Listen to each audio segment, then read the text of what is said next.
Friends, welcome to this new lesson. हमारा जो MPPSC mains 2020 का पेपर जो हम डिस्कस कर रहे थे उसको ही कंटिन्यू रखेंगे। हमने पहले 1 से 1.30 तक क्वेश्चन डिस्कस किए जो कि शॉर्ट आंसर टाइप थे, वेरी शॉर्ट आंसर टाइप। उसके बाद जो हमारा 5 से 6 लाइन में जो आंसर लिखने होते हैं वो हमने डिस्कस किए सारे।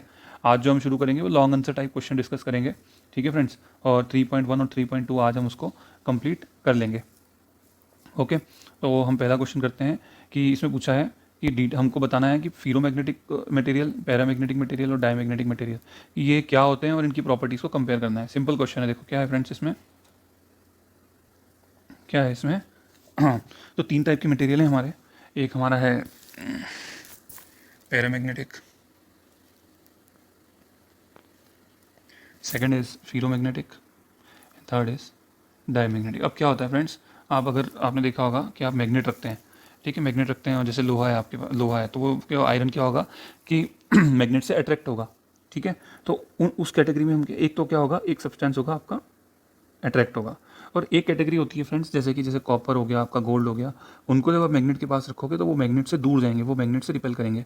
उन कैटेगरी में क्या आ गया, ये डायमैग्नेटिक सब्सटेंस आ गए, ठीक है। और जो अट्रैक्ट वाली कैटेगरी है उनमें ये दोनों आ गए। अब इन दोनों में भी हम डिफरेंस करेंगे तो जो फेरोमैग्नेटिक हैं वो बहुत ज़्यादा स्ट्रांगली अट्रैक्ट होते हैं। जैसे कि आपका आयरन हो गया, कोबाल्ट हो गया, निकल हो गया, ये बहुत ज़्यादा स्ट्रांगली अट्रैक्ट हो जाते हैं।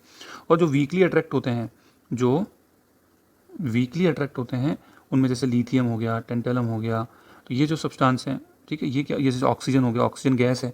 तो अगर मान के चलिए आप यूट्यूब पे सर्च कीजिएगा या कहीं आप एक्सपेरिमेंट देखेंगे कि आप ऑक्सीजन गैस निकल रही होगी और पास में मैग्नेट रखेंगे तो ऑक्सीजन जो गैस होगी उसकी डायरेक्शन इस साइड हो जाएगी। क्यों? क्योंकि वो ऑक्सीजन जो गैस होती है वो पैरामैग्नेटिक होती है और वो weekly attract bye magnetic field होगी। तो ये हमने समझा कि पैरामैग्नेटिक क्या होता है, फेरोमैग्नेटिक क्या होता है, डायमैग्नेटिक। एक बार और बताता हूँ, paramagnetic weakly attracted by magnetic field, फिर ferromagnetic strongly attracted by magnetic field, उसके बाद diamagnetic repelled by magnetic field. ये हो गया। अब इसका कंपैरिजन पढ़ लेते हैं। तो ये इसका कंपैरिजन मैंने यहाँ किया हुआ है। तो इन प्रॉपर्टीज़ पे हम बात करेंगे।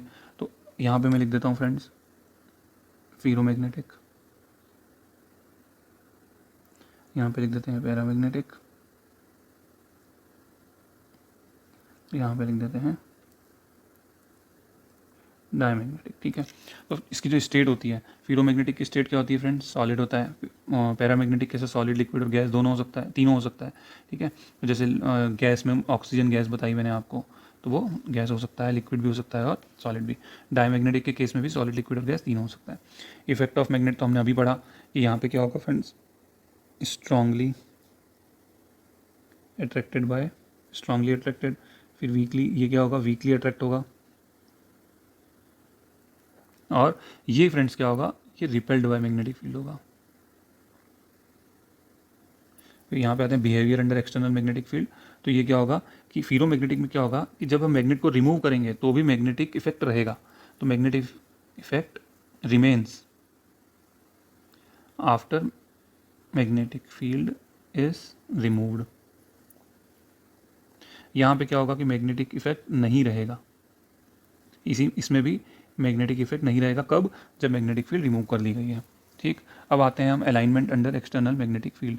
तो देखो अगर तो यूनिफॉर्म है, जैसे यूनिफॉर्म क्या है, जैसे यहाँ पे मैग्नेट रखी, यहाँ पे मैग्नेट रखी, तो अगर मैं यहाँ पे पैरामैग्नेटिक या फेरोमैग्नेटिक की बात करूँगा तो जैसे मैग्नेट मैंने ऊपर ऐसे ऐसे एक रॉड है मैग्नेट की, उसको लटकाया हुआ है, तो वो फ्रेंड क्या होगा यहाँ पे कि वो जिस डायरेक्शन में आपकी मैग्नेट है उस डायरेक्शन में वो अलाइन हो जाएगी, ठीक है। कौन? फेरोमैग्नेटिक और पैरामैग्नेटिक। यहाँ पे भी ये क्या होगा, ये ऐसे अलाइन हो जाएगी। लेकिन इसमें क्या होगा आपके डायमैग्नेटिक में कि वो परपेंडिकुलर अलाइन होती है, ठीक। अगर मैग्नेटिक फील्ड नॉन यूनिफॉर्म है, ये तो यूनिफॉर्म मैग्नेटिक फील्ड थी, नॉन यूनिफॉर्म है तो क्या होगा, ये हमेशा क्या करेगा कि ये लो से हाई में जाने की कोशिश करेगा। जो लो मैग्नेटिक फील्ड वाला रीजन है वहाँ से ये हाई वाले में जाने की ट्राई करेगा, हाई में जाएगा मतलब। और ये भी सिमिलर बिहेव करेगा कि लो से हाई में जाएगा। यहाँ पे थोड़ा सा जो है क्या होगा, अपोजिट होगा, ये जो है हाई से लो की तरफ जाएगा, ठीक है फ्रेंड्स। तो यूनिफॉर्म नॉन यूनिफॉर्म दोनों लिखना है। उसके बाद एग्जांपल की बात करेंगे तो ये दिस आर ऑल फेकोनी, फेरोमैग्नेटिक, फिर लिथियम, टेंटलम, मैग्नीशियम, ये क्या है आपके paramagnetic, and copper, silver and gold, ये क्या है आपके डायमैग्नेटिक। तो ये हमारा आंसर हो गया। सेकंड क्वेश्चन हम देखते हैं हमारा, ये पूछा है इसमें व्हाट इज़ VSEPR थ्योरी, फिर हमको CH4NH3H2O की शेप इस थ्योरी के अकॉर्डिंग बतानी है। फ्रेंड्स ये क्वेश्चन आपको मैम ये क्लास 11th से लिया गया है और ये अटैम्प्ट करना I think non science students के लिए अटैम्प्ट करना बहुत ही मुश्किल था। तो जिन्होंने आप देख सकते हो कि साइंस का लेवल कितना वो ज़्यादा पूछ रहे हैं, ठीक है, साइंस ही डिसाइडिंग फैक्टर हो रहा है सिलेक्शन में। तो फ्रेंड पहली बात जो VSEPR थ्योरी होती है, इस VSEPR थ्योरी का फुल फॉर्म क्या होता है मैं आपको बता देता हूँ। VSEPR, तो इसका फुल फॉर्म होता है friends valence shell electron pair repulsion theory, ये फ्रेंड्स होता है। ये जो थी सबसे पहले इसको एक साइंटिस्ट थे दो, सिडविक एंड पावेल, इन्होंने 1940 में इसको सबसे पहले बताया था। और जो फाइनल ये हुई थी थ्योरी 1957 में, दो साइंटिस्ट थे गिलिस्पी एंड नेहोल, तो इन्होंने उसको फाइनल कर दिया था, ठीक है। अच्छा, अब ये थ्योरी किस काम में आती है, तो देखो फ्रेंड्स एक तो क्या होता है, ये जैसे है आपका कार्बन, ठीक है, तो ये कार्बन क्या है, एक एटम है। अगर मैं आपसे पूछूं कि कार्बन के मॉलिक्यूल बताओ तो आप क्या बोलोगे, CO2 is a molecule of carbon, CH4 is a molecule of carbon. Water क्या है, वाटर भी एक मॉलिक्यूल है, ठीक है, जिसमें कितने एटम से, 3 एटम से, 2 हाइड्रोजन और 1 ऑक्सीजन है। इसी तरह से NH3 है। अब VSEPR थ्योरी ने क्या करा, जो ये जो मॉलिक्यूल्स हैं इनकी जो शेप बताई, वो किसने बताई, तो वो फ्रेंड्स VSEPR थ्योरी ने बताई। उसने क्या बोला कि ये जो सेंट्रल एटम है, सेंट्रल एटम के अराउंड जो इलेक्ट्रॉन पेयर्स हैं, सेंट्रल एटम के अराउंड जो इलेक्ट्रॉन पेयर्स हैं वो डिसाइड करेंगे कि शेप क्या होगी। और वो किस बेसिस पे डिसाइड करेंगे, तो इलेक्ट्रॉन पेयर्स जो फ्रेंड्स होंगे वो इलेक्ट्रॉन पेयर हमेशा क्या चाहेंगे, मिनिमम, ये वर्ड को ध्यान रखना, मिनिमम रिपल्शन चाहते हैं वो। तो इलेक्ट्रॉन पेयर हमेशा इस तरह से अरेंज होते हैं कि उनको क्या हो, मिनिमम रिपल्शन फेस करना पड़े, और मिनिमम रिपल्शन अगर होगा तो क्या होगा, मैक्सिमम स्टेबिलिटी। आप इस बात को इस तरह से समझ सकते हैं कि सपोज आप एक बेंच पे 3 स्टूडेंट्स बैठे हुए हैं, 3 फ्रेंड्स बैठे हैं, तो वो ऑब्वियसली इसी तरह से बैठेंगे कि उनको मिनिमम रिपल्शन हो और वो अच्छे से बैठ पाएँ, ठीक है, इसी तरह से होगा ना। तो यह मॉलिक्यूल के केस में भी VSEPR थ्योरी ने यही कहा कि इलेक्ट्रॉन पेयर्स जो हैं वो इस तरह से शेप को अज्यूम करेंगे कि उनकी जो रिपल्शन हो मिनिमम हो और स्टेबिलिटी मैक्सिमम हो। तो उसने अलग अलग बताया। अब उसमें इस यहाँ जो है, जैसे ये हम CH4 बनाते हैं, तो फ्रेंड जब हम CH4 बनाएंगे, ये जैसे हमने CH4 है, तो CH4 का मॉलिक्यूल कैसे बनता है, C यहाँ पे होता है एक सिंगल बॉन्ड, फिर यहाँ पे, फिर यहाँ पे, तो देखिए ये जो CH4 ऐसे बन जाता है। अब इसके लिए हमको लीविस डॉट स्ट्रक्चर पढ़ने पड़ेंगे, अभी मैं डिटेल में नहीं जा रहा, अभी आप इसको समझ लें कि ये इस तरह से बनता है CH4। अब ये क्या है, देखो ये कार्बन है, तो यहाँ पे ये यहाँ पे एक बॉन्ड, यहाँ पे एक बॉन्ड, तो ये जितने भी है ना फ्रेंड्स, ये देखो ये 2 इलेक्ट्रॉन्स हैं यहाँ पे, ये यहाँ पे 2 इलेक्ट्रॉन है, तो इलेक्ट्रॉन का पेयर है। तो ये सब पेयर क्या है, आपस में इन्होंने ये वाला इलेक्ट्रॉन, ये वाला इलेक्ट्रॉन, तो ये आपस में जुड़े हुए हैं, तो these are called as bond pair, ठीक है, this are called as bond pair. अगर ऐसा होता कि कार्बन पे कोई इलेक्ट्रॉन से खाली होता तो उसको हम क्या बोलते हैं, लोन पेयर। तो VSEPR थ्योरी में क्या बताया गया कि बॉन्ड पेयर और लोन पेयर के बेसिस पे शेप डिसाइड हो जाती है। जैसे कि अगर मान के चलो किसी कोई मॉलिक्यूल है, उसमें सिर्फ 2 बॉन्ड पेयर, ऐसे हम चार्ट बनाते हैं, ठीक है, उसमें जहाँ से जैसे इलेक्ट्रॉन पेयर, फिर आपका बॉन्ड पेयर, लोन पेयर और शेप। तो उसने क्या बताया कि अगर किसी मॉलिक्यूल में सिर्फ 2 इलेक्ट्रॉन पेयर हैं और दोनों के दोनों ही बॉन्ड पेयर हैं, दोनों के दोनों ही बॉन्ड पेयर हैं, लोन पेयर एक भी नहीं है, तो उसकी शेप कैसी होगी फ्रेंड्स, लीनियर। जैसे कि ये आपका जो BeF2 का मॉलिक्यूल होता है ना, ये BE यहाँ पे होता है, एक यहाँ पे लग जाता है, एक यहाँ पे। अब सेंट्रल एटम कौन है, बेरिलियम है, इसके अराउंड क्या है, 2 बॉन्ड पेयर हैं, तो 2 ही बॉन्ड पेयर है, लोन पेयर तो नहीं है, तो इसकी शेप क्या हो जाएगी, लीनियर हो जाएगी। इसी तरह से 3 अगर है और तीनों के तीनों क्या है फ्रेंड्स, बॉन्ड पेयर है, लोन पेयर नहीं है, तो उसकी शेप कैसी हो जाएगी, ट्राइगोनल प्लेनर। ट्राइगोनल प्लेनर क्या होता है, मतलब ये एक ही प्लेन पे ऐसे 3 लगे होंगे, जैसे BF3 है, तो ये BF3 हो गया, तीनों के तीनों यहीं लगे हैं, ठीक है, एक ही प्लेन में है, कोई ऐसा नहीं ऊपर नीचे कुछ नहीं है, तो ये हो गया, ठीक। उसके बाद जैसे आपका 4 इलेक्ट्रॉन पेयर है। अब यहाँ पे हमारा क्वेश्चन हमसे उसने पूछा हुआ है एक, तो उस क्वेश्चन का आंसर भी हमारा यही हो जाएगा, 4 इलेक्ट्रॉन पेयर। अगर 4 के 4 बॉन्ड पेयर हैं, 0 लोन पेयर है, तो शेप कैसी होगी फ्रेंड्स, टेट्राहेड्रल हो जाएगी।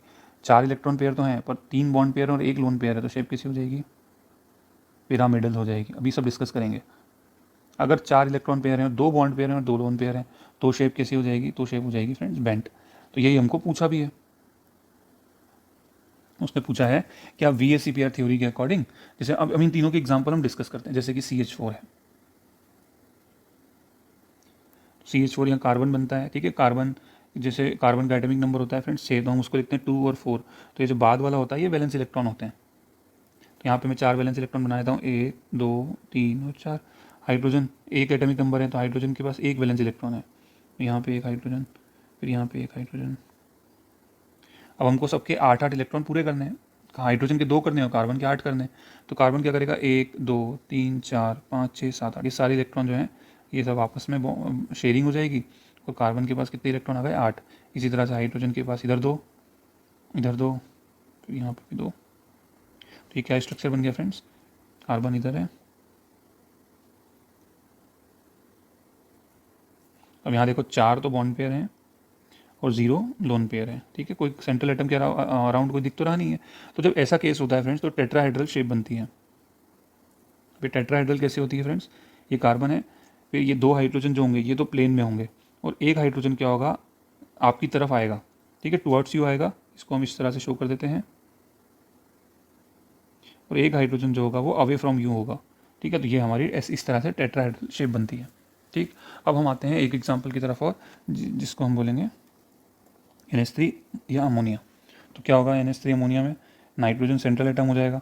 नाइट्रोजन का एटॉमिक नंबर होता है फ्रेंड्स 7। हम इसको किस तरह से लिखते हैं, 2 और 5, मतलब 5 इसके वैलेंस इलेक्ट्रॉन हो गए। तो हमने क्या करा फ्रेंड्स, एक यहाँ बना दिया, एक यहाँ बना दिया, एक यहाँ बना दिया, 3 हो गए, ठीक है। अब यहाँ पे हमने हाइड्रोजन भी लिख दिया, तो ये हाइड्रोजन का एक वैलेंस इलेक्ट्रॉन, इस वाले हाइड्रोजन का एक वैलेंस इलेक्ट्रॉन, इस वाले हाइड्रोजन का एक वैलेंस इलेक्ट्रॉन, ठीक। अब देखो नाइट्रोजन के 3 ही लिखे हैं हमने, 2 अभी भी बच गए, तो नाइट्रोजन के 2 वाले हैं वो इधर लिखा देते हैं, ओके। अब हम इलेक्ट्रॉन गिनते हैं। हमको स्टेबल होने के लिए नाइट्रोजन को 8 इलेक्ट्रॉन चाहिए और हाइड्रोजन को 2। ये सबसे पहले हम हाइड्रोजन को कवर करते हैं,